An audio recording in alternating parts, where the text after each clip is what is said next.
बिस्मिल्लाहिर्रहमानिर्रहीम अस्सलाम वालेकुम व्यूवर्स, की हाल चाल थोड़ा ठीक हो। आज मैं बना रही हूँ वाइट मटर पुलाव, जिसमें ना तो टमाटर का इस्तेमाल है, ना इसमें दही का इस्तेमाल है और ना ही हम इसमें प्याज इस्तेमाल करेंगे। इस महंगाई के दौर में इन सारी चीज़ों के बगैर भी अगर आपकी कोई चीज़ बड़ी मज़े की बन रही है तो मैं कहती हूँ बड़ी अच्छी बात है। तो जो चैनल पर नए हैं वो अभी से सब्सक्राइब कर लीजिए और वीडियो को लाइक कर दीजिए। सेला चावल मैं हमेशा यूज़ करती हूँ, तो मैं यहाँ पे 2 कप लेने हैं सेला चावल और इसको मैं भिगो दूँगी कम से कम आधे घंटे के लिए। 1 घंटे के लिए आप लाजमी चावलों को भिगो दिया करें। ये चावल अक्सर लोग मीठे चावलों में यूज़ करते हैं, लेकिन मैं हमेशा पुलाव में भी यही यूज़ करती हूँ। आप लोग भी यही किया करें, ज़्यादा अच्छे और खिले खिले से बनते हैं, बड़ी अच्छी नस्ल के हैं। तो यहाँ पे जी हमने ऑयल लेना है 1/4 कप, ज़्यादा नहीं हमने लेना। और इसमें हमने तेज़पात 2-3 शामिल कर देने। मैंने डिब्बियों में बड़ी खूबसूरती से सजा के ऐसे चीज़ें रखी होती हैं।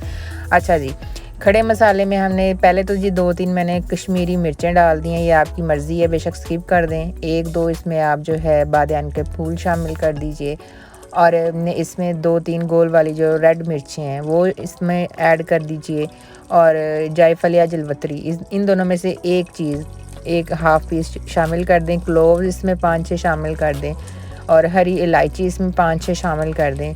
साबुत ज़ीरा इसमें 1 टीस्पून आप शामिल कर दें। हल्का सा इसको मिक्स इट वेल कर लीजिए और इसमें काली मिर्चें 8 या 6 जितनी भी मतलब ज़रूरत मुताबिक आप इसमें शामिल कर लें और इसमें 3 से 4 जो है ब्लैक वाली इलायचियाँ शामिल कर लें और इसमें शामिल करें नमक हस्बे ज़ायका या 1.5 टीस्पून शामिल कर लें। 1 खाने का चम्मच मैंने लहसुन अदरक का पेस्ट शामिल कर दिया और इसको मैंने 1 से 2 मिनट के लिए इनकी भुनाई की। उसके बाद मैं इसमें 1 कप जो है मटर के दाने शामिल कर रही हूँ। ये थे तकरीबन 1 पाव के करीब। 3 से 4 मिनट इसमें हमने इसको फ्राई करना है मटरों को और मैंने 2 जो है ग्रीन चिलीज़ भी साबुत ऐड कर दी हैं, हल्का सा कट लगा के। और इसमें जी मैं चिकन क्यूब छोटा वाला एक शामिल कर रही हूँ, ये आपकी मर्ज़ी है, लेकिन इस तरह सिंपल वेजिटेबल चावल जो होते हैं ना उसमें ये बड़े मज़े की ना टेस्ट को इन्हेंस कर देता है। उसके बाद इसमें हमने पानी शामिल करना है तकरीबन 3.5 कप और साथ ही हमने इसमें चावल शामिल कर देने हैं। मतलब वेट नहीं मैं कभी भी किया, इसी तरह हमेशा मैं डायरेक्ट ही शामिल कर देती हूँ और जैसे ही जो है पानी खुश्क हो जाएगा तो इसमें जो खड़े मसाले हैं ना वो मैं निकाल दूँगी। स्पेशली जो मिर्चें मैंने ऐड की थी, क्योंकि इसका जो फ्लेवर है वो इसमें चला गया है, इसको आप निकाल दें। मर्ज़ी है, बेशक रख भी लें, थोड़ा सा एंड पे सब्ज़ धनिया डाल लें, थोड़ी सी बिरयानी एसेंस मैंने इसमें 1 टीस्पून के करीब ऐड किया। उसके बाद इसको मैंने तकरीबन 15 मिनट के लिए लो फ्लेम पे दम दिया।